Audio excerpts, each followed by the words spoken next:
You ready there, Denise? Yep. 6:30, the meeting will come to order. First order of business, public comment. Anybody wants to make a public comment, raise your hand. You've been identified, come up, name, address, and try to keep it about 3 minutes. Please, sir. Good evening. Larry Timberg, 12 Lee Hill Road, Lee. Tonight, you're going to review a letter by Mr. Gazowski on behalf of the town of Lee regarding the Paris Agreement.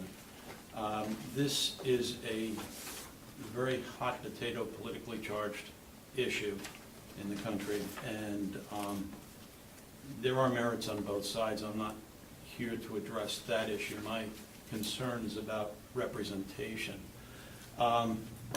Basically, this letter amounts to nothing more than a political statement. And the reason I say that is because the letter will have absolutely no effect as to how we as Lee residents approach sustainability. It makes absolutely no difference at all. That's why I say it's nothing more than a political statement.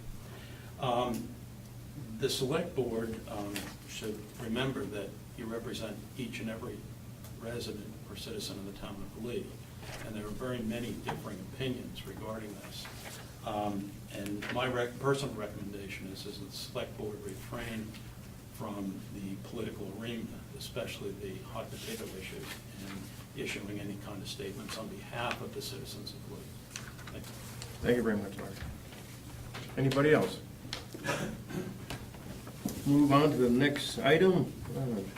Judy McDonald, Lee USA Speedway, request permission to hold non-automotive flea markets.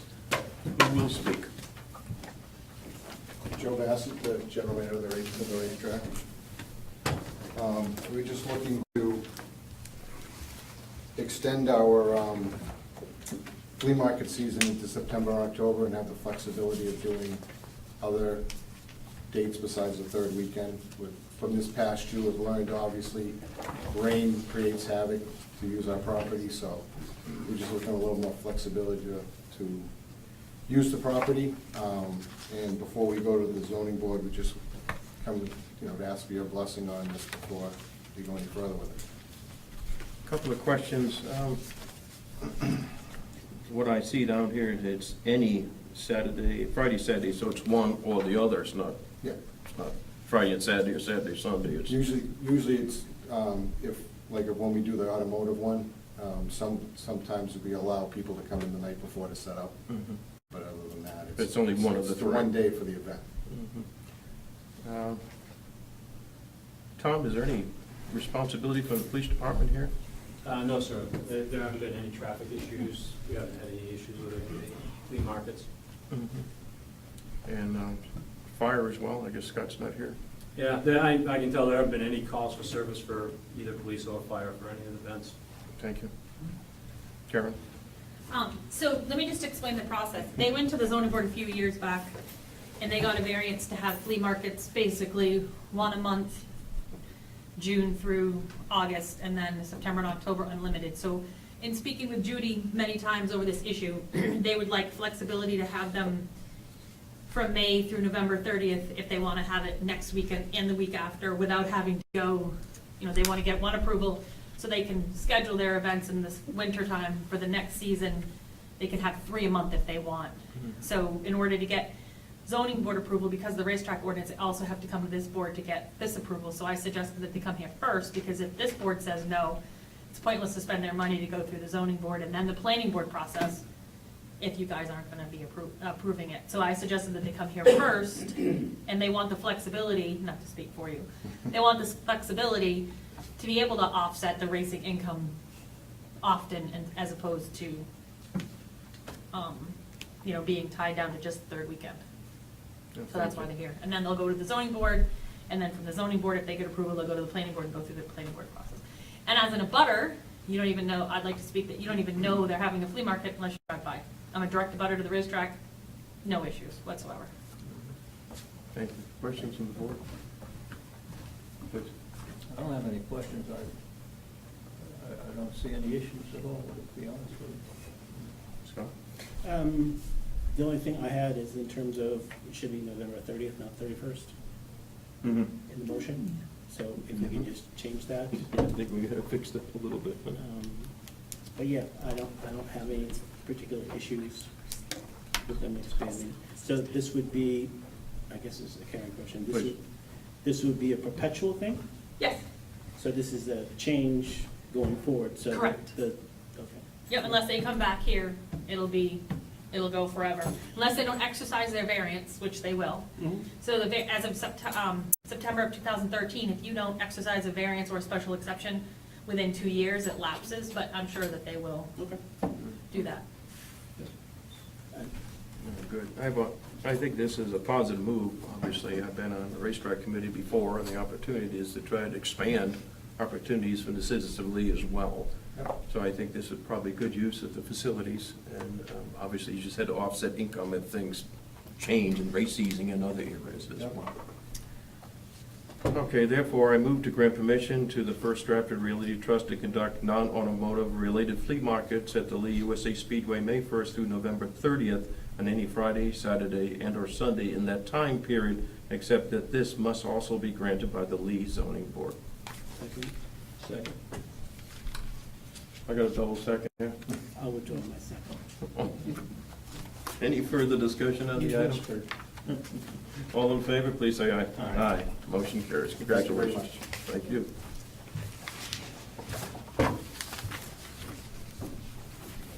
Karen Rossi, Planning and Zoning Administrator.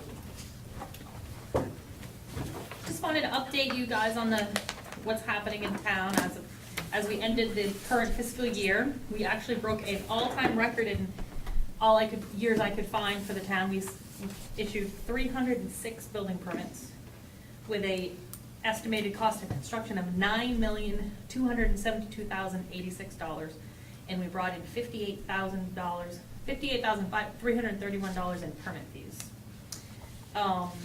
19 of those were new homes. Out of the new homes, Chestnut Way subdivision has 15 foundations in the ground, and with 12 more vacant lots. Kelsey Road has 6 vacant lots out of the 14. Cheney's gravel pit is still actively for sale, with somebody has been inquiring about buying it, but it's not changed hands to my knowledge. In the commercial zone, the UNH building on Route 4 that has not been on the tax rolls for many, many years is currently have a purchase and sales agreement, and the client has gone through the planning board process, and it will be a mental health counseling facility. And the assessor has a value of that property at $395,400. So that will be going back on the tax rolls. 603 self-storage has completed the planning process for 5 single-level storage unit buildings next to, which is known as Uncle Bob's or Lee Lock-It-In, and that is hoping to break ground this summer.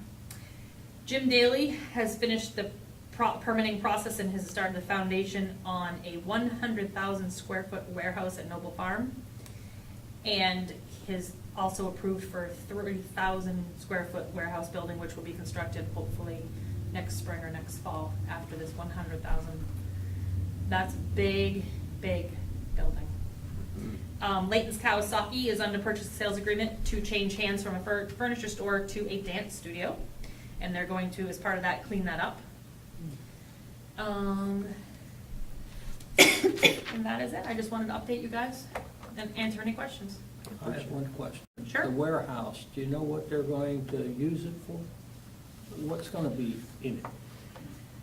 I don't know exactly. He keeps going back and forth from Measured Progress and Lint.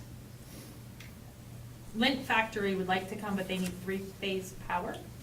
And right now, it's a huge expense for Mr. Daly to bring 3-phase power there, so he's thinking of Measured Progress.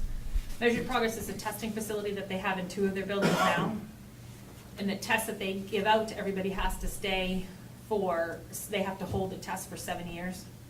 So they need more storage space.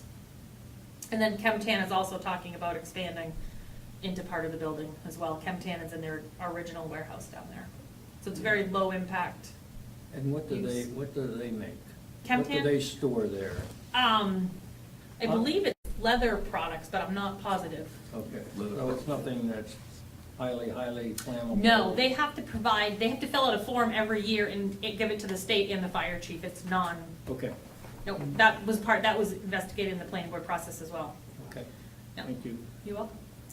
Hey, we raised our building permit fees recently, right? Correct, we Is did. this the first year of that full increase, or is it just a Nope. partial? So this is just a partial?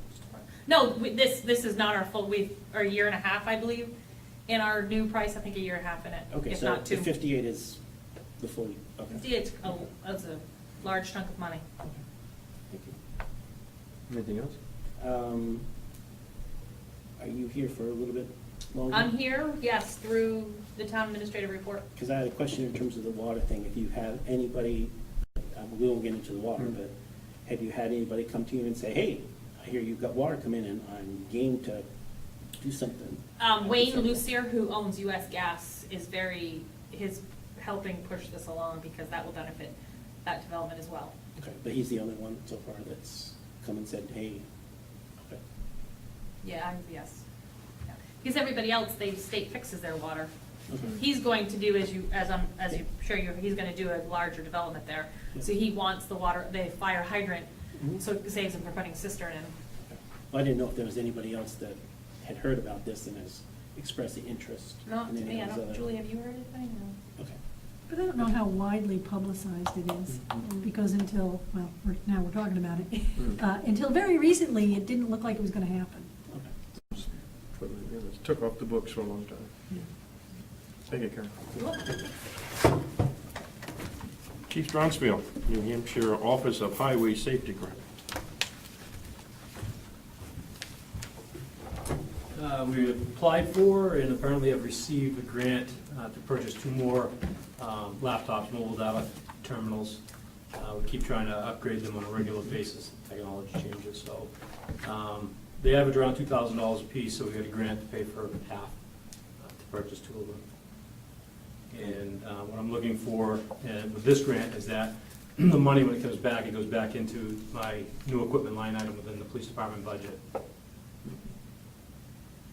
So you have plenty of money to deal with it, that's what you're telling me? What's that? You have money in your bank? Yes. Yes, you do. Yeah, And that's this fiscal year? correct. Okay. Is this additional equipment going in the cruisers? Well, what it does is it upgrades what's Or in does there it now. replace, To replace the Yeah. existing? Okay. It's one new, because currently my cruiser doesn't have the laptop, doesn't have a camera, doesn't have the e-citation system, so I'm working on having my car set up as the same as the rest. Last year I was able to replace 2 of them. They've got better hard drives in them now, so we don't have to take them out of the car when it's cold. Backlit keyboards, so they're better at night for nighttime activity. I was just concerned that it was another piece of equipment. It's getting kind of crowded in that front seat. Oh, yeah, no, I know. Yeah, it's an ergonomic disaster, right? It can be, yeah. Can I just clarify something? Because you said that you wanted to make sure that the grant money went back into your operating account, Mhm. but isn't it that the grant money is paying for the laptops? Half. Right, Yeah. so, okay. Anything else? Sounds like a good move to me. I move to accept the Office of Highway Safety Grant for purchase of 2 mobile data terminals. Total amount of the project is $4,000, $2,000 being provided through the grant, and the balance of $2,000 be funded through the police department operating budget. Once received, the grant funds shall be applied to the purchase of the equipment. Any other discussion on the issue? Hearing none, all in favor, please say aye. Aye. Motion carries. Thank you, Tom. There's a lot of signatures, so I don't know whether you want to wait until, Let's wait until we get to the Yeah. consent. Okay, thank you. Mr. Gazowski, Sustainability Committee Representative, letter to Governor Sununu.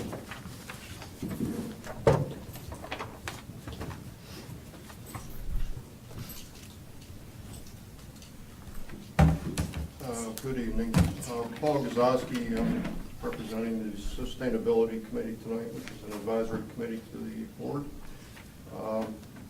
First of all, I would like to thank Julie and Denise for getting us on tonight's agenda as a separate item, because it's where it really belongs. We met last Tuesday, and at our June meeting and July meeting, part of our agenda has been to discuss drafting a letter to Governor Sununu to express our opinion about and our dismay over the United States withdrawing from the Paris Agreement.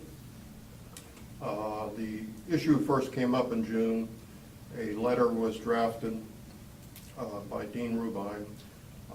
We reviewed that letter between the June and July meetings, discussed it again in July at our Tuesday night meeting last week, made some additional changes, and I was able to get my request to be on the agenda to Julie on Friday, so she accommodated us.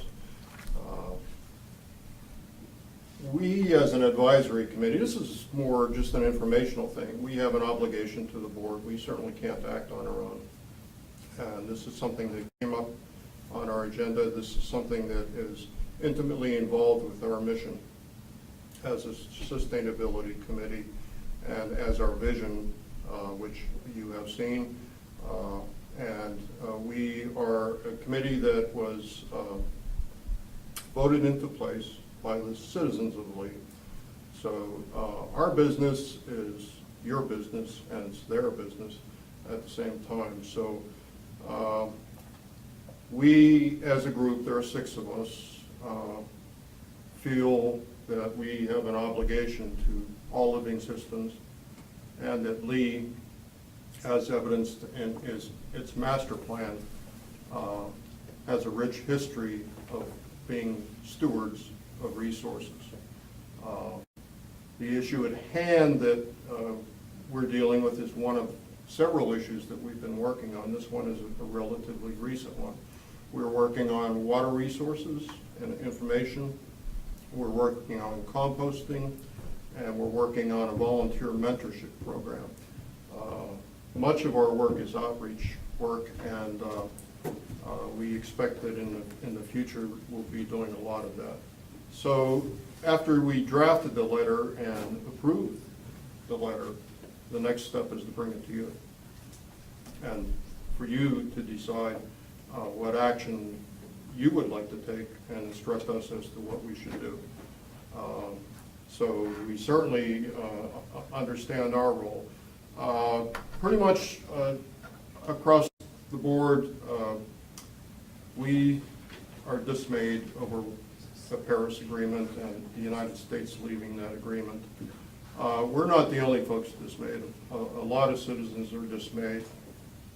The 10 largest cities in the United States, the mayors of the 10 largest cities in the United States have backed the agreement and are in opposition to what President Trump has done. Some of the largest states in the country have come on board with the U.S. Climate Alliance. Those states, California and New York among them, represent over 33% of the United States population and over 36% of the gross domestic product. So folks are trying to carry on. In our neighborhood, Portsmouth has voted to support the Paris Agreement. Durham has voted to support the Paris Agreement. So it is not inconsistent and inconceivable for Lee to take a position on this. Now, I'll be honest with you, it may be early, and Mr. Kinberg is right that this may be a larger issue that really warrants a larger community discussion. For us, I guess it's a political action. Yes, it would be a political action, but President Trump's action is a political action, and the stakes are awfully high. So we do this in good faith.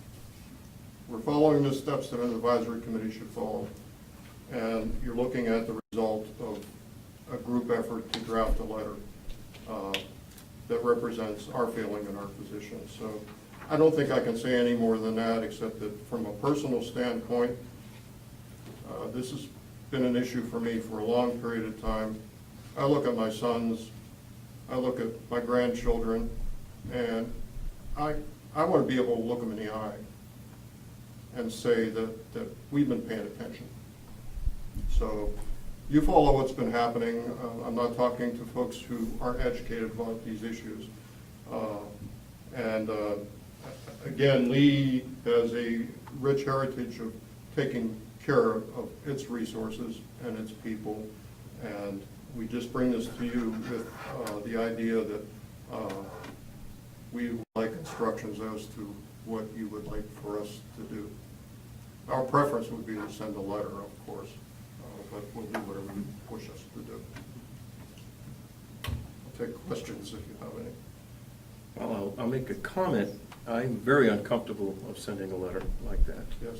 I feel, I think Mr. Kinberg had put it on the table, I almost feel exactly the same thing. It's a hot political potato at this time. I'm hoping that President Trump's going to turn some things around in the future.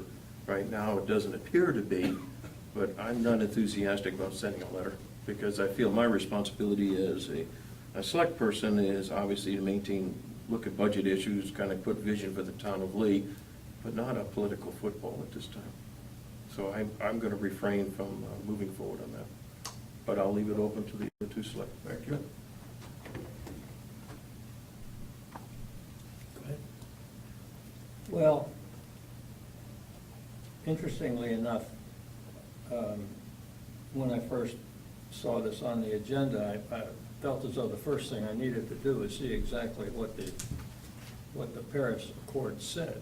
So I went and I read the 27 articles of the Accord to see what's in it, and to be honest with you, it struck me as being very toothless.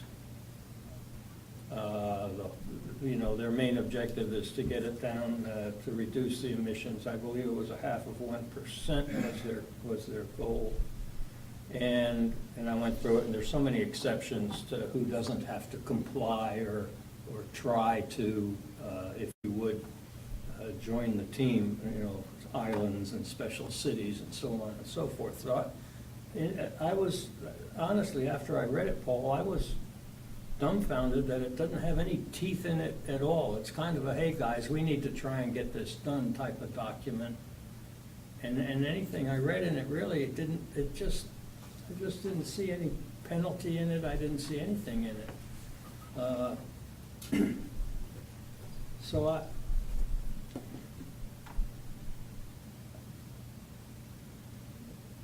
I really, honestly, I just don't see writing a letter on it, because I don't know if you've read the convention, the accords or not. I It's a read- very disappointing document to me. I'm aware of the fact that basically it's not a mandate, it's an agreement, and it relies on the will of the nations. There aren't any penalties. Exactly. Yeah, this is You're right. true. It just goes to illustrate the great difficulty of getting just desperate nations to agree on something of this magnitude. So, having said that, I'm not sure why we would even reject it. Okay, well, I'm kind of with the two of you. Of course, I haven't read every single 27, but I followed in terms of the discussion. And the companies that are already doing stuff, they're not going to stop doing stuff. That's what they've said. And it is self-monitoring, so there's no penalties. And I just think, I kind of agree with Mr. Kinberg and Mr. LaCourse, and I guess you to some respect, that it's a political issue. I don't think it was a good idea that we pulled out, but I don't think that I want to be sending a letter to the governor in terms of that thing. I would encourage the people that are on the sustainability committee to send a personal letter to the governor to show your support, but I don't think that the town of Lee wants to do that at this particular time. I would be against it. Well, that's quite clear. There are other actions that we could take. We could, as Mr. Kinberg suggested, open this up and have a larger community discussion. What are your thoughts on that? I think that's probably a healthy idea. I have no problem having an open opportunity for people to put their thoughts forward and have a conversation. Yeah, if the sustainability would like to have like a public forum or something like that. yeah, it might be interesting That to would be see fine. what kind of participation you get, and how willing people are able to stand up and voice their opinions. It's true. And that would be a good thing. After all, we are interested in improving communication publicly, in a public sense. It is a political issue. I'm not sure why one should be annoyed or bothered by the fact that it's a political issue. It's a political issue with very high stakes. And there is a lot of movement. Corporations, those in the business, those making the move are going to continue to make the move, and there'll be a lot of change, and there'll be a lot happening. And again, just in closing, the more one thinks about that, then why even, in the United States, an opportunity to lead, to really lead, and set a standard, picked up and left. So I'm not sure what that says about the direction. So I'll go back to the group and convey your actions, appreciate your opinions, and appreciate Mr. Kinberg's opinions and on it. And we'll, as we move things along, we are working on other things. Things take time. We meet once a month, and we'll bring them to you. So you can rest assured our minutes, our agendas are up to date. They're all there. Okay? And the door's open for anybody and everybody who wants to come and join us. Thank you, Paul. Yeah, thank you. Do you want to have Mr. McNeil speak? Yes, please. Attorney Michael McNeil, please come forward. Where would you like me to be? The podium.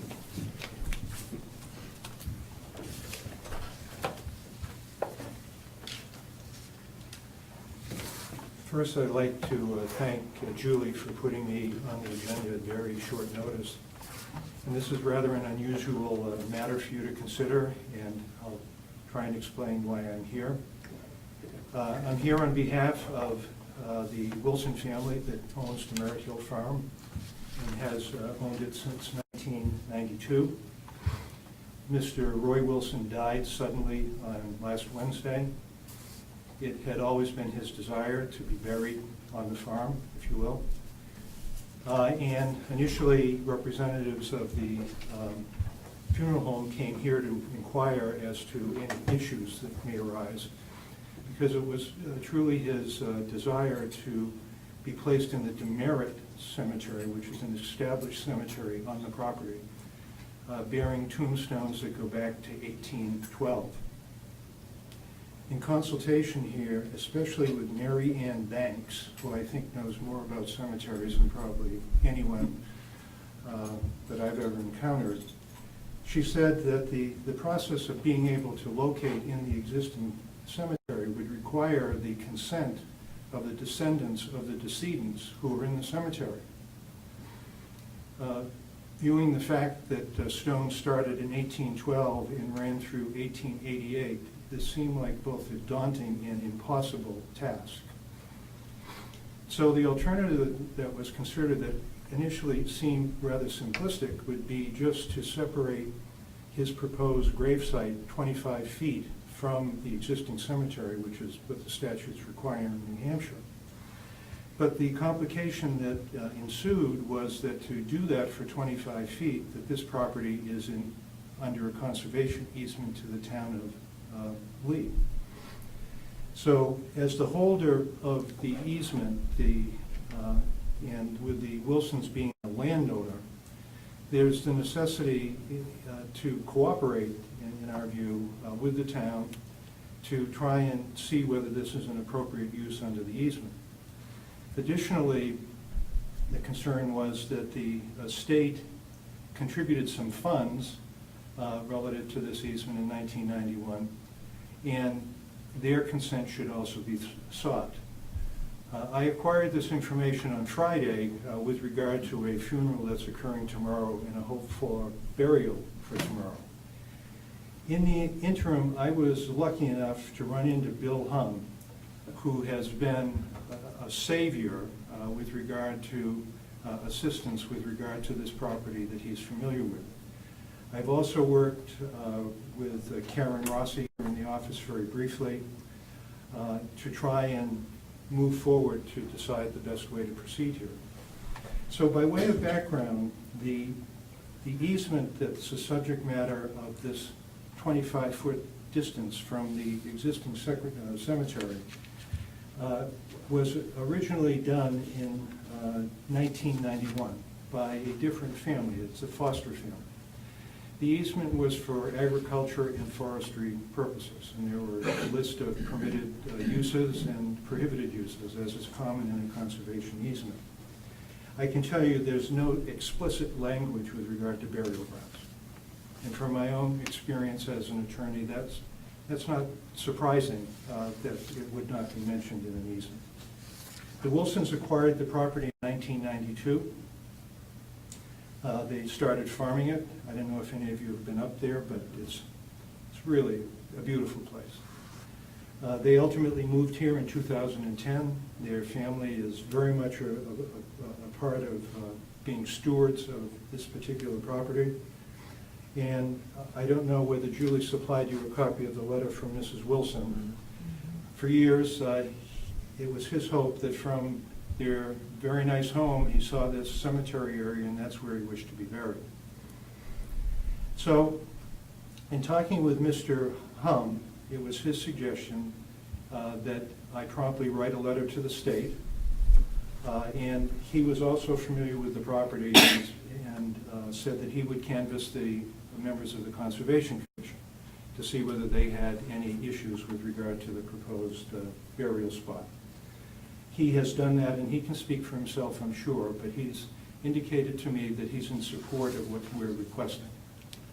Similarly today, and I think somewhat as a result of Mr. Hum's involvement, the state moved like a rocket in terms of a response here. Both Bill and I contacted the state. Stephen Walker, who was in charge of the state program that would administer these kinds of properties, then got in contact with the Attorney General's office that represents their component of their department. The Attorney General got back to Mr. Walker. Mr. Walker in turn sent an email to me and Mr. Hum, which I hope you also have, where the state indicated that they would have no objection.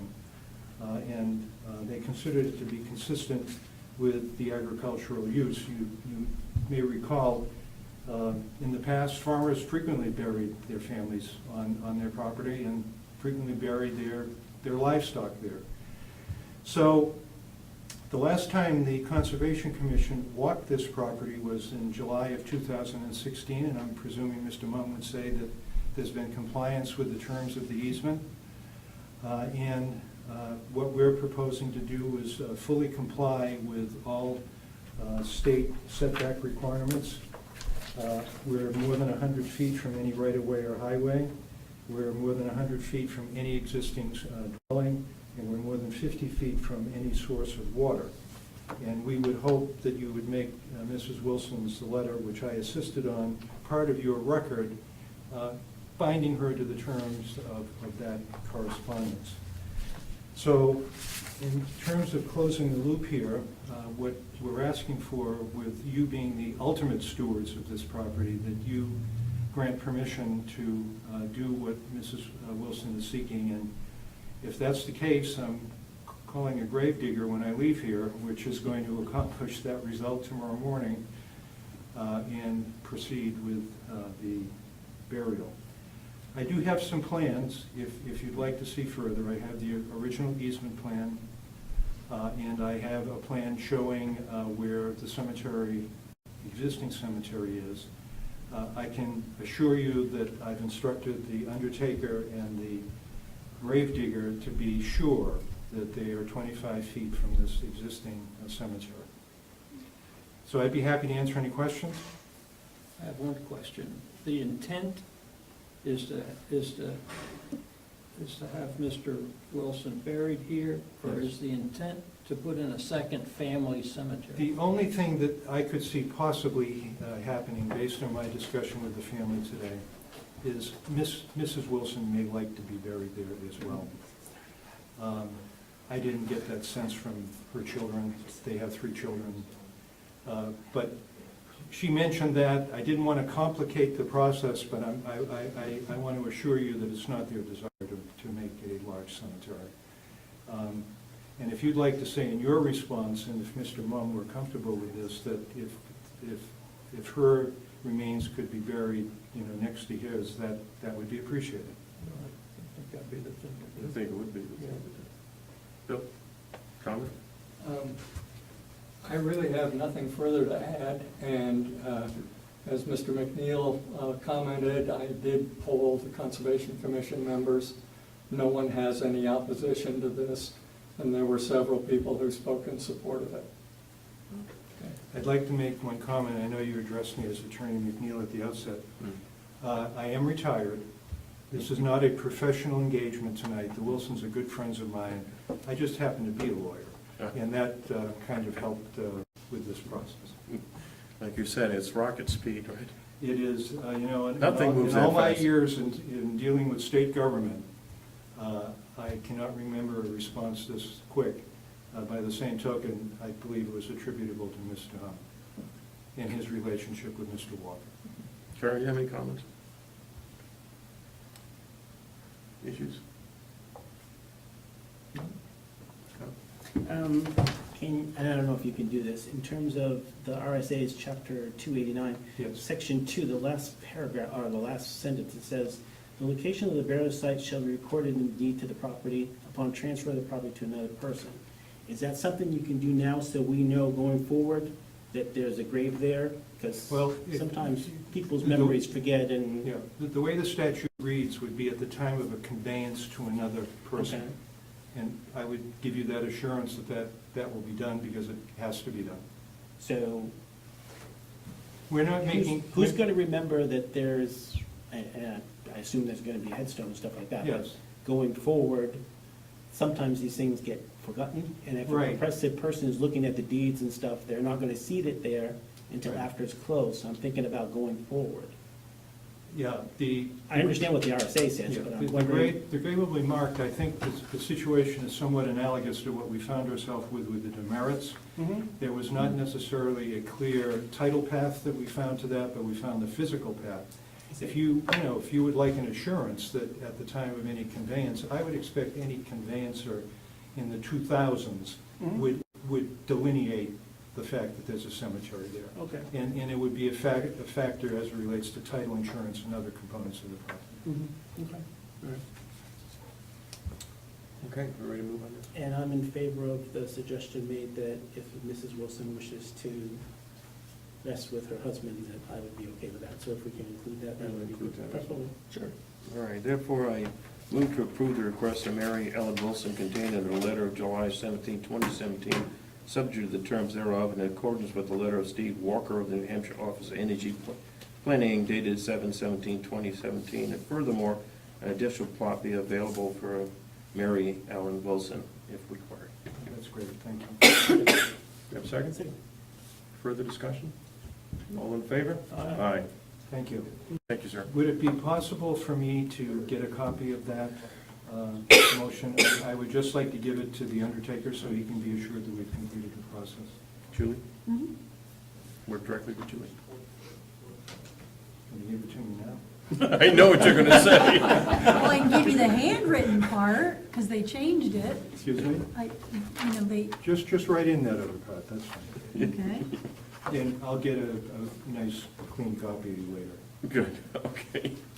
Would you like us to sign it too, so you can? Yeah, Sure, so- if you'd like to. Or that's- I can just, JEG per select board, July 17, Yep. 2017, and then he can follow up and get the minutes of the meeting. Exactly, Yes, and- yes. Yeah, that's fine. Thank you so much. Thank you. It's good Appreciate seeing you it. again. It's been a while. Thank you very much. Nice to be back. What are your plans? Oh,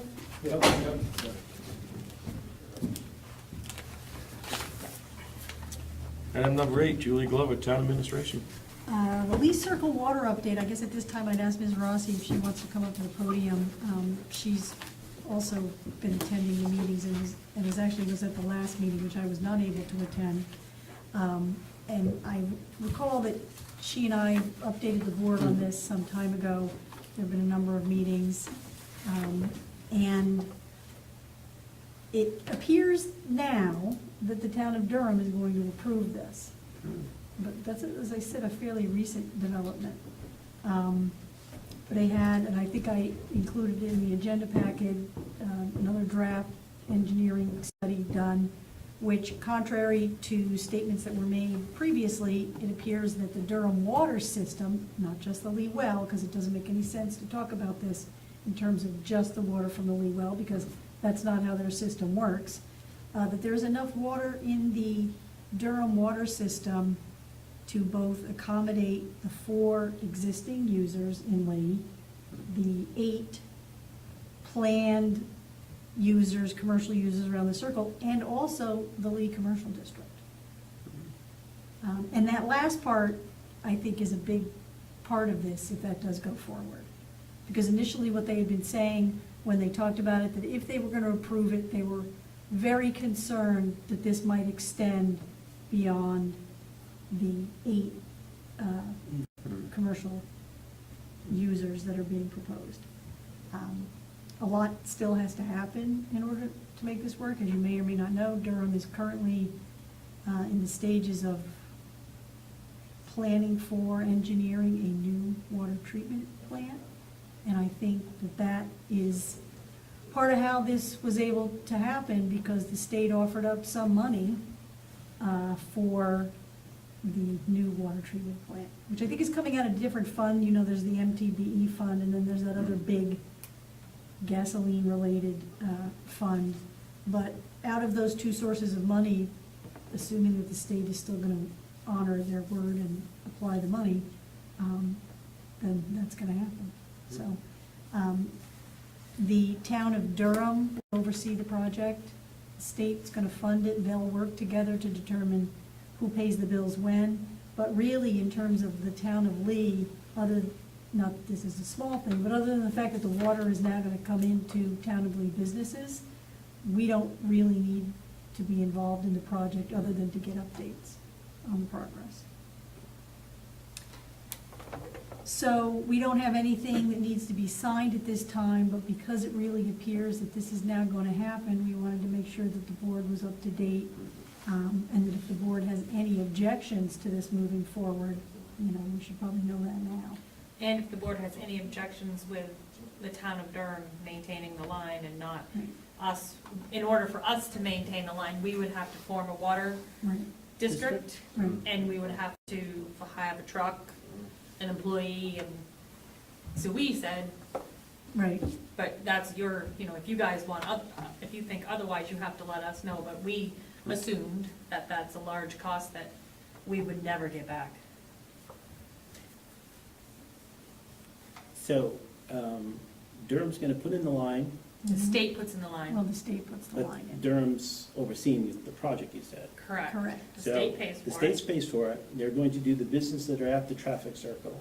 What about the people that are in the commercial district? That is their responsibility to tap in? If they're not currently contaminated, they have, for simplicity's sake, the line goes down Route 4. Yep. And if you want to, they'll put a connection every so many feet. Mhm. And then if you want to tie into that at your cost, if you're not, if your water's not contaminated, you tie in, you pay a connection fee, and you then- can hook in. And then Durham will bill you on a monthly Correct. basis or whatever. Correct.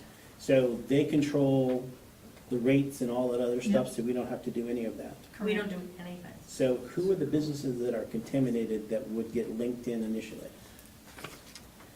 So starting with, it is the vacant Making Herbs? Macon Herbs, Yep, the 2 houses, which are the 1 house, Yep. Dollar General, yep. Dunkin' Donuts, Mhm, Mobile, mhm.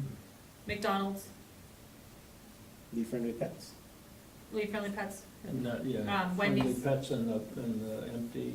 Family Dollar Building, Yeah. Wendy's, Purple square. Yes, indeed. and then yes, Purple, and then I believe they don't have water.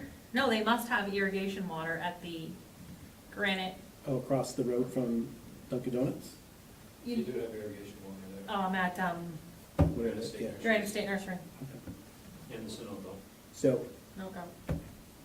so I forgot anybody it's else local. is considered extra? Yes, they recently added, they recently added, I believe, Wendy's. They originally weren't going to directionally, so they're gonna Yep. directionally drill underneath the traffic circle to get it to Yep. Wendy's, and that, I believe Wendy's is a recent addition. Okay.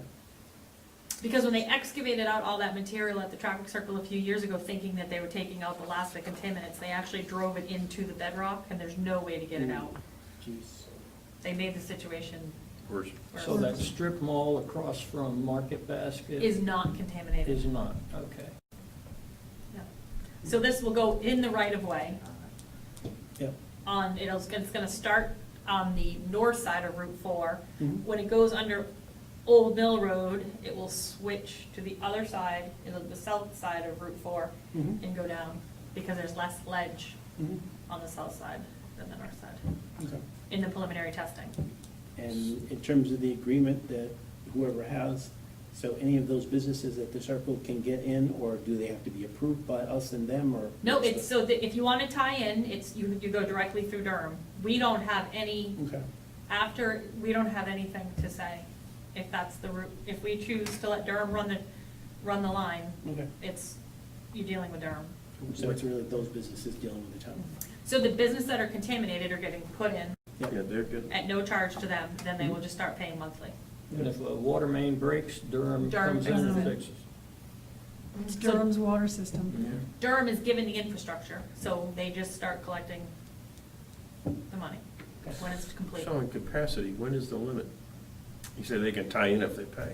Well, there used to be, so Lee used to have a gallon per day I thought so. in that, at the last meeting, but unfortunately Julie had she had a conflict, she couldn't be there. It was discussed, which has nothing to do with me, to possibly do away with the agreement. Yeah, that agreement just really doesn't, as I said, that agreement strictly talks about the Lee well, which belongs to Durham, Yes. and how many gallons it might produce and how many users but again, they're not, I want to say they're not able, they won't. All of their users are fed by all of their water sources. Like currently, right now, It's a system. the Durham Right. well, the Lee well, the Durham well and Lee is off. It's been off for a Right. week. So But- everybody's on the other wells. Right, so in other words, the four residences that are connected, obviously, they don't get their water shut off simply because, so that agreement, it doesn't really mean anything anymore.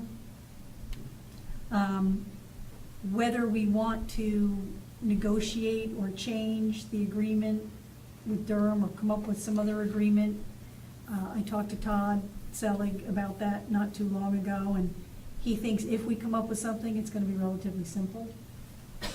I remember that agreement. I Right. watched it go through it, Right. and I just want to make sure, that any other person who needs water, they worry about Yeah. water drafting and actually Right. losing water in their house or contamination. I want to protect the citizens of Lee, so maybe that's one piece that needs to be, Right. if they throw it out, it's, you can just tap Well, into it it. would have to be within that area of the Lee well, though. I mean, Yes. obviously, it's not gonna be just anybody in the town of Lee. No, it's when that area Right. of the town of Lee, if there's drawdown issues Yeah. or contamination issues, they should be able to tap into it. Yeah. So if And that, it's my understanding that the line is going to be done with Stubbs. From a business standpoint, Right. it would be very smart of them to let everybody hook up that wants to. Because they get a hefty hookup charge plus monthly. So, I know the Chief Nimitz not here, but in terms of they put fire hydrants in? They are, and Yes. he's been He's been at the meetings. So if there's a fire at the traffic circle someplace, they can draw water from those? And it's designed to meet his specifications and his requirements. Okay. And will the town of Lee get charged for drawing water for fires? Is Well, there a? Do we get charged now? I don't think we do now. Okay. Because And we there are pull hy- from- Right, there's hydrants Yeah, now. they pulled from the hydrant on the Angel Road Right. Just last week, or Just probably 2 weeks yesterday, ago. Just, in yesterday's fire. okay. That was Durham. Durham. Just to be clear, I don't want down the road that, oh geez, you had a fire at the traffic circle and this is our thing, so we're gonna bill you No. 20,000 gallons of water at whatever, so. The next call might go. Yeah, Julie, you would know if they bill us now. Right, we don't get billed for that. Well, stuff changes. Yeah. No, you're right. That could be something we put in the new agreement. I don't know how they know how much you pull out of the hydrant. they know. I guess they know at this point. When would this go down? So at the last meeting, when we went through the process, Durham wanted some money because the system is going to cost them money down the road too. They said they're gonna need another vehicle, another employee, and more employees to put the 8 customers in the system. So they asked for they asked for a vehicle, an employee, they asked for a lot of things. So the man at Gary, can't think of his name, at the state who's leading the project, he said, I can't give you that, but what I can give you is I can give you money towards a new water facility treatment plant. And I believe that is scheduled to be completed in 2018. So in order for everything to work well, this is now on the fast track. Get it started soon and get it completed so they can give the money that they promised to the Durham UNH treatment facility so soon.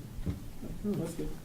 It's in the engineering stages now. I would assume it's gonna start this spring, and I don't think it's gonna take very long to build. So I assume the businesses that are affected are happy about this developer. The ones that know about it, but I don't know that many that know about it. Because again, it did not look good for most of the time we were meeting with Durham. It's still at the meetings, it's still if this happens. Right. But now at the last meeting, it says, well, Durham, are you on board? And they said, well, we think, pretty sure we are. And is there anything, I didn't read the whole X number of pages, but how far will they go? Will they go up to like the funeral home? No, their So- only obligation to put in is to the contaminated But if the businesses. funeral home wanted to attach, could they? At They would their have to pay expense. for it. At their expense? Yep. So I guess there's some limitations on how far they can go. Cost, yes. Yeah. So like if Layton's Kawasaki building wanted to do, that would probably be way too much expensive for them to, Right, but, not cost effective for And then them. they're not contaminated now. yeah, I anyways, know. But So in the terms of- state yeah. is only doing what's contaminated. Yeah. That's what the fund is for, only contaminated. Now, in Market Basket, they expressed any issues in terms of not contaminated, but in terms of water supply, they have enough? They have a They have lot of big water. Big Okay. well. They're big ones. Years ago, a solution was thought to use market basket wells, Mhm. and it actually went through the planning and zoning process. And Roger Kylie did it, and that got all approved, and that was using market basket wells, and then that went So by I the think wayside. Market Basket Wells and what is that, Tamposi Aquifer up there? that It's big- up on the hill up there, Okay. yeah. I think it's 4 of them up there, it's 4 big wells. I think there is 4 wells. Yeah. Good. Any other questions? No, I like it when Ms. Rossi brings us good news, not bad news. Absolutely. Positive. That's twice now. That's twice, you are counting. That's right, I'm keeping track of that. Thank you. Thank you very much. You're still on the floor. Yep. So, as I believe that I sent you something late this afternoon, I'd like to propose a change to the budget process for this upcoming fiscal year, which is fast approaching. I think you all have the memo. This is just a brief outline. Basically, I think that there's a big value in having all of the budget numbers together prior to the start of the process. That way, the ABC and the board know from the beginning, gee, we're looking at a 5% increase, and we're gonna bear that in mind as we go through the entire process.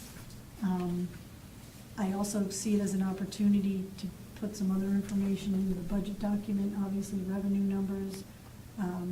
When I discussed this at the recent department head meeting, they are all very enthusiastic about making this change, and fire chief suggested, it would be good to put goals and objectives in, justification for possible requests for increases in either dollars or personnel. I'd be happy to send to you also, as I did to them, copies of the 2017 budget documents for the cities of Concord and Portsmouth, the only 2 municipalities in New Hampshire that have been awarded the GFOA's Distinguished Budget Presentation Award. Portsmouth's document is 576 pages long. Concord's document is 608 pages long. So obviously, I am not suggesting that we, in fiscal year 19, put together a 600-page budget document, nor am I suggesting that in this first year, if you agree with this proposed change, that we have, for a town the size of Lee, as comprehensive a document as we possibly can, but I think that it would be a good start. We could, then have all of that information available to the public in October versus, really essentially at the deliberative session. And I'm hoping that one of the things that would come from that is maybe you'll see more public participation at budget meetings, because they will have that information sooner, and they'll have a comprehensive document to formulate questions and, for the board and the ABC as we go along. I had talked to Julie about this. Actually, she approached me a while back about it, and I highly support this. I think it's an opportunity to revamp the process a little bit. You know, there's been high points and low points in the existing process, and with the department head supporting this, I think it's moving in the right direction. I do enjoy the fact that we get an overall feeling of the overall budget right at the beginning, and then during the presentations, we'll have all the material in front of us, and we can pick it apart at that time. So I think it's a move in the right direction. It might take a couple of run-throughs before we get it perfect, but at least it's an opportunity to start. Comments? Go ahead, you're the money guy. I'm not the money guy. I support it. I think it's a great idea. I think we should try it. Yep. One of the other things that the board might consider prior to everyone submitting their budgets is whether you want to set some overall townwide budget goal this year. Let's not forget that we're looking at a potential big increase in the tax rate for 2017, even if you put money from the unassigned fund balance.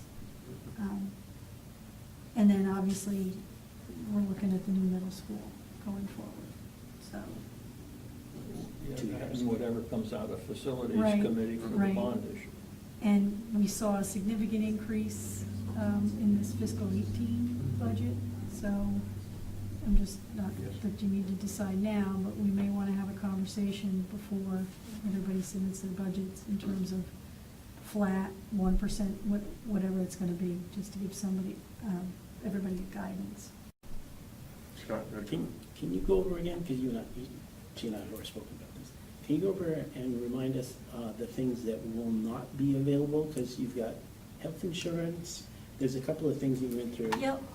The other thing, and I don't know if we can do this, because a big part of this is in terms of the CIP planning, in terms of big ticket items, Mhm. and they're usually December, I don't know, because it's, so we're not gonna have that information. Right. And can you go through the other stuff that we will? Well, right now, again, we're gonna start slow with this, so I wasn't really thinking or proposing that we change the schedule for the CIP, that we still, for the time being, hold that aside as a separate.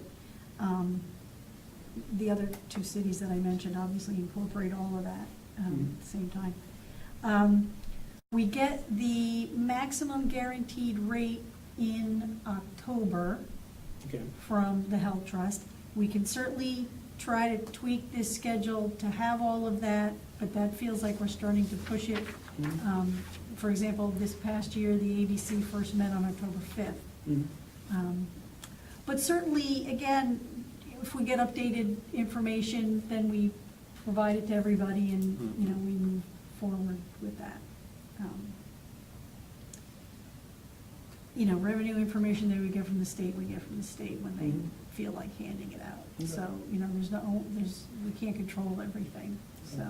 But you're right, the health insurance is probably the biggest piece that we may not know when this first rolls out, When do we usually get that? October. October. But we do have a preliminary view of the CIP, because it is rolled out. Mhm. Chairman Smith has, got it year by year by year. It doesn't mean it's gonna happen, but we kind of know it could happen. It's possible. Well, I think if you're gonna stick with this particular process, we might ask them to move their process up. Mhm. So I'm not sure if they'll go, heck no, we're not doing that, or I don't know, but maybe if they can move it up 3 months or whatever it is, and I don't know if that is not desirable, because that's in the middle of the summer, and I don't know, but Currently. you're on the spot, Karen. You're Yeah, on well, the- currently, they present to the board around the beginning of December. Yep. I can ask Chairman Smith but like Chairman LaCour said, it's, other than tweaking, or making changes, Mhm. it's, it's ready 10 years out. We send it to the department heads and then to make any changes on, and minor tweaking, but there's not usually any So maybe- surprises. the tweaking could happen a little bit earlier. Yeah, so I'll that talk we to can- Chairman Smith tomorrow to see if we can And not start. necessarily this year, maybe. Oh, next year for sure. I mean, it's just a planning. Like Chairman Smith and I talked last week about starting the CIP, but we typically started in September. Okay, And then, okay. because you have to have the planning board has to adopt it, and then we just, but next year, absolutely, that's not an issue at all for next year. All right, good. Yeah, that would be fine, and we'll just have our regular meetings with everybody, and if Absolutely. there's questions and. At least we'll have as much of the data in front of us instead of piecemeal. It'll be all there at once. That's fine. Okay, that All sounds good, right, Julie. thank you. Anything So else? you're not planning on trying to win the Not NHA? for fiscal. this year. Not for fiscal 19. But however, For next? that would be a nice win, wouldn't it? Yeah, I think we had 300 employees, we might be able to.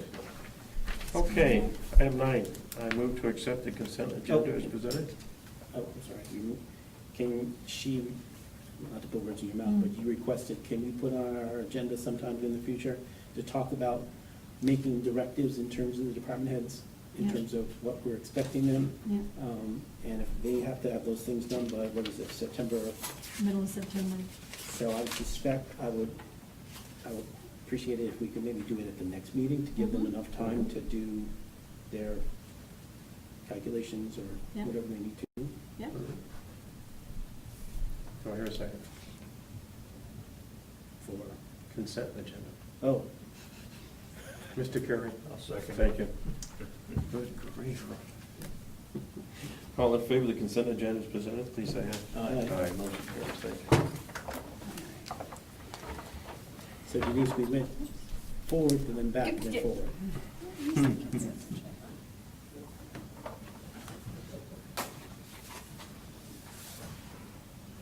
there's only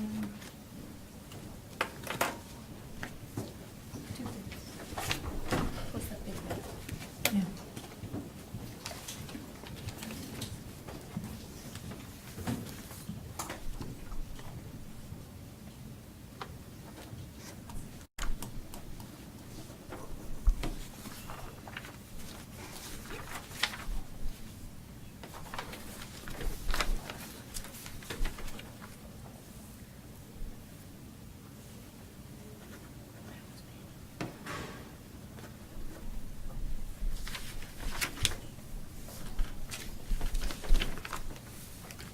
And then this signature here, and then you'll all have to initial every page.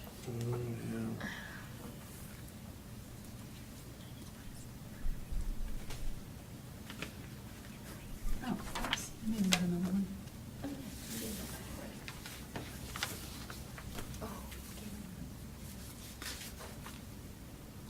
That's right, okay. It's here, it's got. Oh, it's just him. Just him.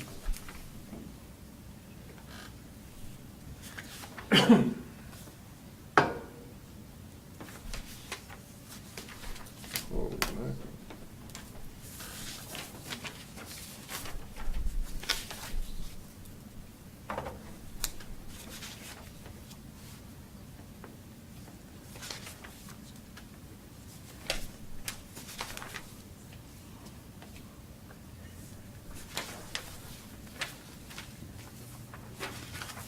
Is it appropriate that I sign my own? Sure, why not? Sure. All you really need is 2, so you're superfluous and yours. Oh, thank you. I appreciate that. My self-confidence and self-esteem is. You're vestigial. You're superfluous. No, you're vestigial.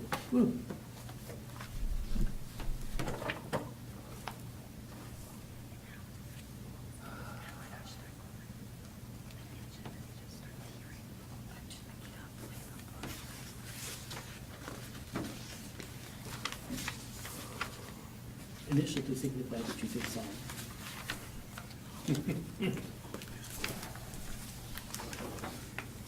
To match it, is it?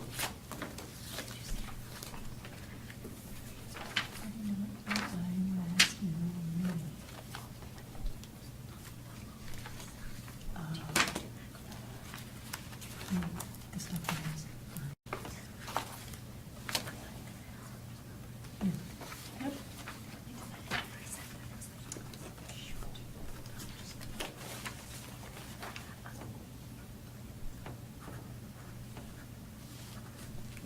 grief.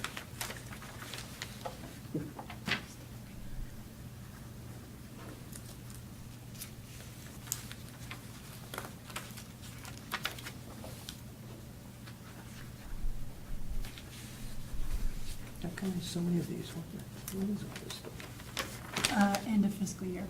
End of fiscal year and beginning of fiscal year. Those better definitely check these.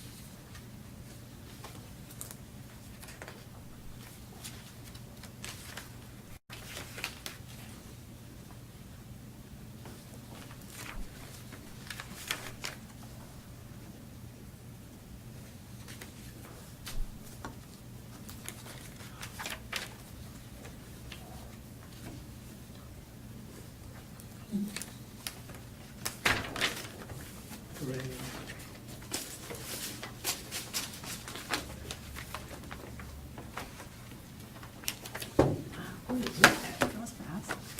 There's complaining.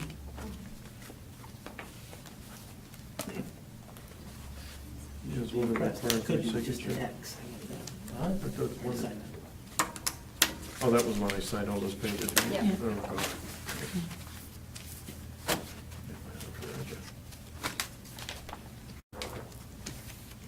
Okay, is that, you left something out? Where'd that come Oh, from? that's okay. Sure. We'll figure it It out. goes with that. No campus on Are site. you working on some document on That this? goes out? Does that go Yes. outside? Couldn't find it. And so I watched it in the meeting and tracked it. And it was Dave Cedarholm. You know, this was all messed up. This should have been a three truffle night. Should be lucky you get any at all. There's 1,000 of You those should things. be lucky that you get anything at all. I know.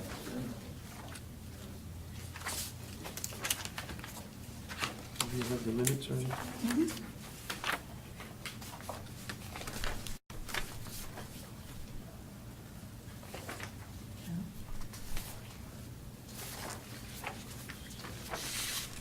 Move to accept the non-public meeting minutes from June 26, 2017.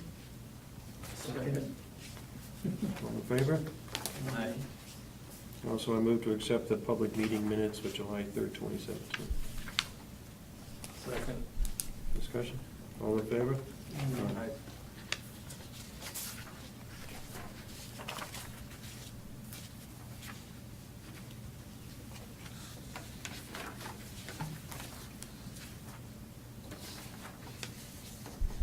Who signs the last page? Is that John? It says authorized contract signatory. I've been signing everything else, but, John, yeah. That must be John. sure, There's only one space, so I assume. makes no sense, but sure. Might as well put another signature on there. There's 100,000 more.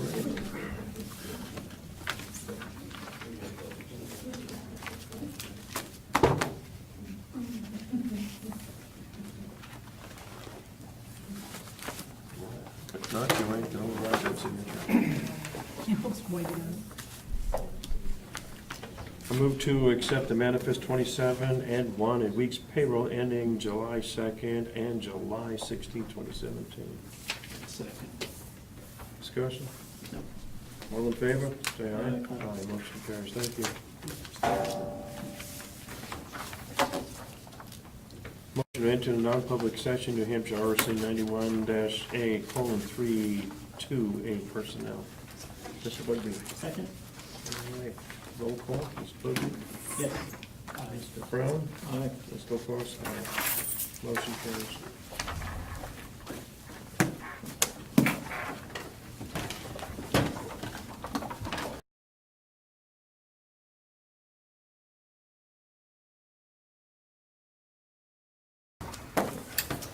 Okay. Miscellaneous, unfinished business, item 15. I have two things I'd like to bring up. The first one is, we are owed a response from the master plan committee relative to bookkeeping. How did we do in the last 10 years and how are we doing on this one?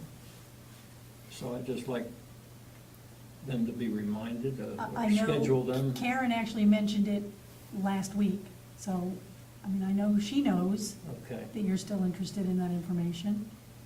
yeah. Okay, well, I thought maybe you could remind her, or remind somebody Sure. to, or get them on the schedule. And then the second thing is, we're almost through July this year already. I know the facilities committee is working till the end of August. They have to come up with a response, but it seems to me, regardless of the outcome of the decision of the facilities committee, town hall needs some work. And it just seems to me that we just keep waiting for something to happen, but we don't address the issues that already exist with town hall.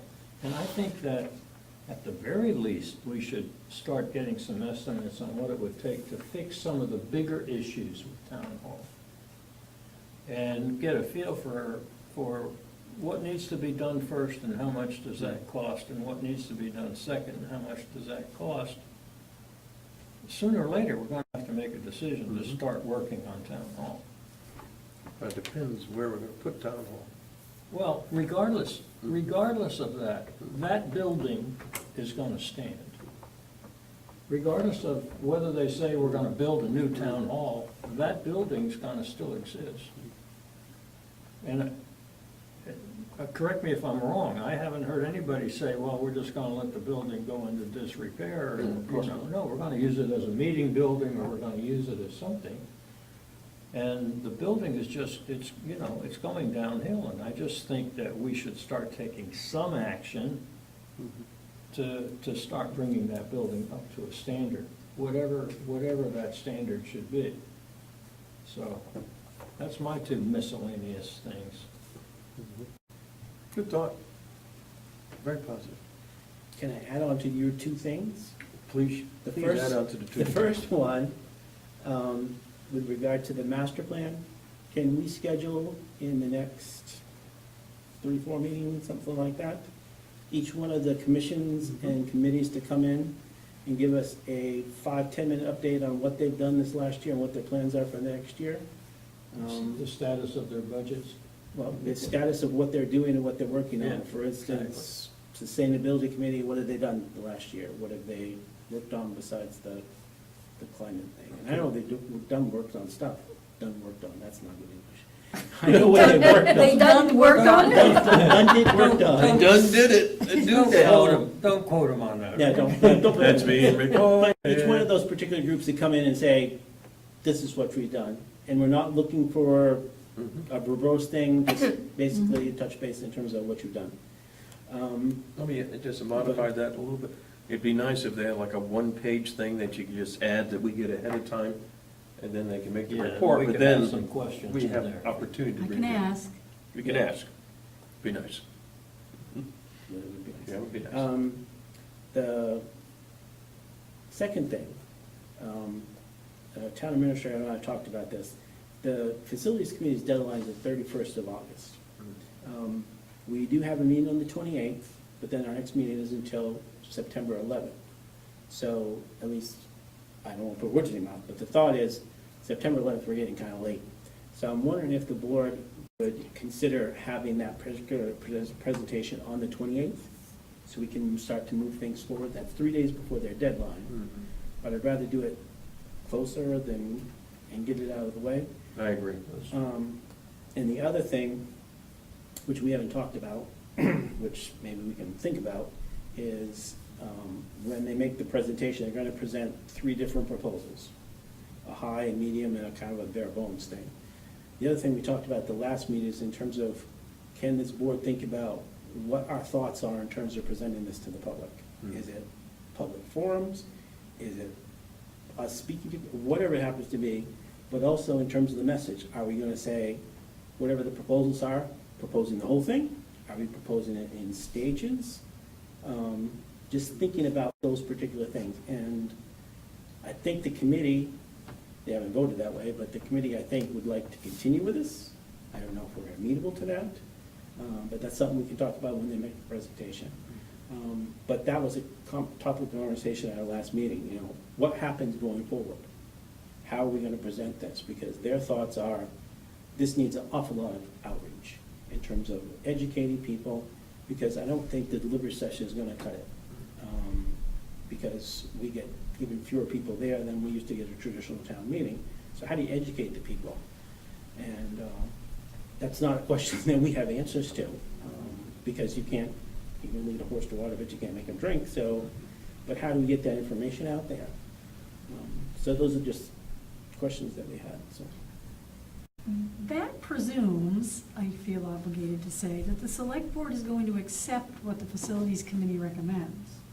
They don't have to. I mean, they're still an advisory body, and Yeah, the select board can accept I some, understand all, what or you're none. saying, but I don't necessarily feel that way, to be honest with you, but I mean, it depends on what the third, no, I'm just saying, I don't feel that we will absolutely accept whatever they recommend. That's what I'm saying, the select board still makes the ultimate Right. decision as to Exactly. whether anything goes to the voters. Or we might Yeah. want to bend it a little bit, who Yeah. knows? you know? I don't envision us rubber stamping, if that's what you're. Right. No.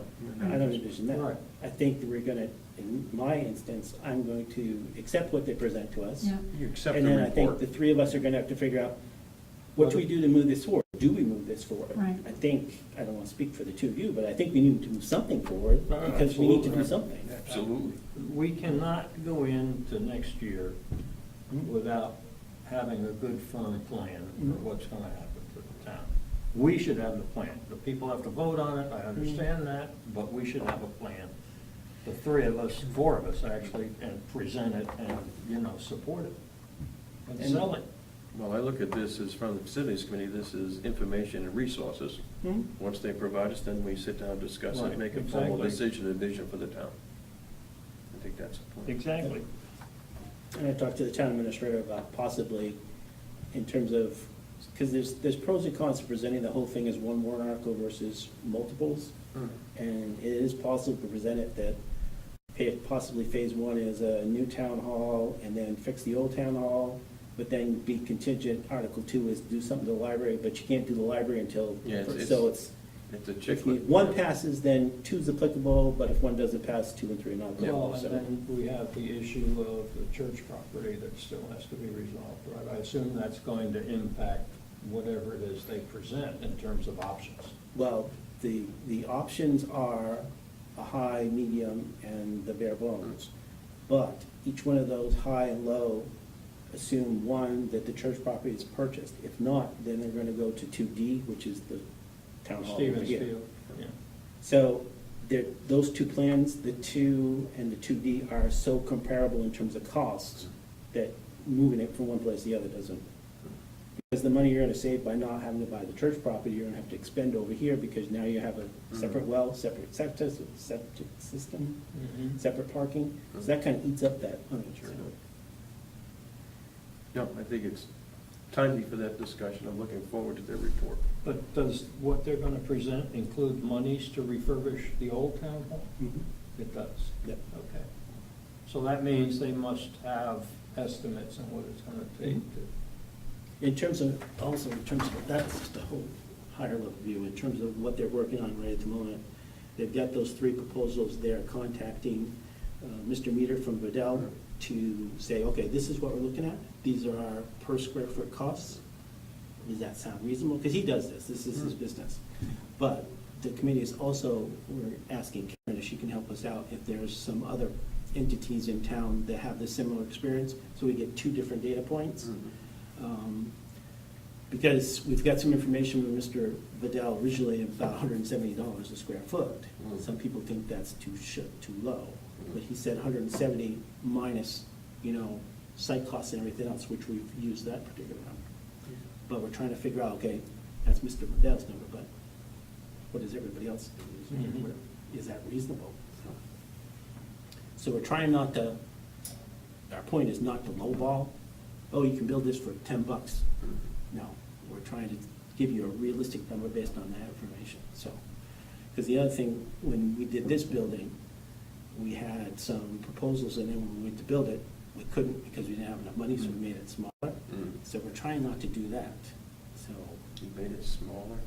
yeah, this building is not what we originally, we had to cut it like 200,000 and not do the second floor. Yeah, I didn't So, remember. but we're trying to give it a realistic estimate, so that's where we are. We're meeting every other Okay. week, so, It's positive. So August 28th? well, that was my That's a thought target. process, so Yeah. I don't know if we want to say officially, can we have it the 28th? Or do you, that's a regular board meeting, or do you want to have it a different night? Nothing wrong with being early. Or do you want to have it a different night with, that's the only thing we're talking about, so. No, I think it's good to have a presentation. Let's do it the 20th. Yeah. Sounds good, and we can work around it as we need to with other issues. A couple of things popped up. So now that we have a transfer station manager, could have him come in and, not necessarily next meeting, but soon, provide us some vision, what his thoughts are, modifications and changes, and what he intends to Yeah, do. what he's found. Yeah, what he's found, and give him enough time to breathe, but, you know, obviously, he's been there for some time. He has some thoughts on how we'd like to make some changes and modifications and procedures and so Do you want to do that in August, or let him have until September? September, that'll be fine. Give him enough time to sink in and look around, see what's happening. And the other thing is, I noticed we still have the 250th signs up in the poles. Working on that. Do they have to come down? They do that? Well, the Heritage Commission is now kind of taking over those particular things. We meet on Thursday, and that's on the agenda, because there is money left over, a lot of money left over. I just did another deposit this week, or was it last week? Whatever it was, last week. So, we have to get rid of that. Are you out of souvenirs now? No, there's still some left. That's what keeps selling. Yeah, they keep on going, don't they? We still, those library people are phenomenal, but, yeah, we still have some souvenirs left. Is that right? So, Get them while you can. ideas, how to get rid of them, I don't know. But, yeah, one of the ideas is to put up different banners, welcome to Lee or something. We have to talk about it. Also putting a plaque by the flagpole Yes. down there. Taking the wood that was in the mast tree and making benches or something out of it, so we're working on that. And also doing maybe some concerts or something, because, you know, there's like $5,000 left over. Well, a little bit more than that now. So, Great ideas. so Thursday, we should know more in terms of what's happening. And we're also working on your barn signs still. There we go. Now what? Remember the barn signs, barn easement signs? Oh, you almost forgot your barn easement signs. All right, anything else that's hot on the table? No. Also, sorry. Go ahead. Also, the board requested that the Heritage Commission take on the responsibility of putting signage up at the, Yes. yes, what is Yes. that place? Thompson Mill. That's right. Yeah, that particular mill, and they will take that on. Good. So they're gonna work, putting signs up on, Oh, yeah, the mills Yeah. did the. yep, on both Mills signs, roads. yeah. And also interpreting the site itself, so they've accepted Right that. direction. I guess we're done. Move to adjourn. Second. All in favor? Aye. Aye, motion carries. We're out to the roll. Look at that.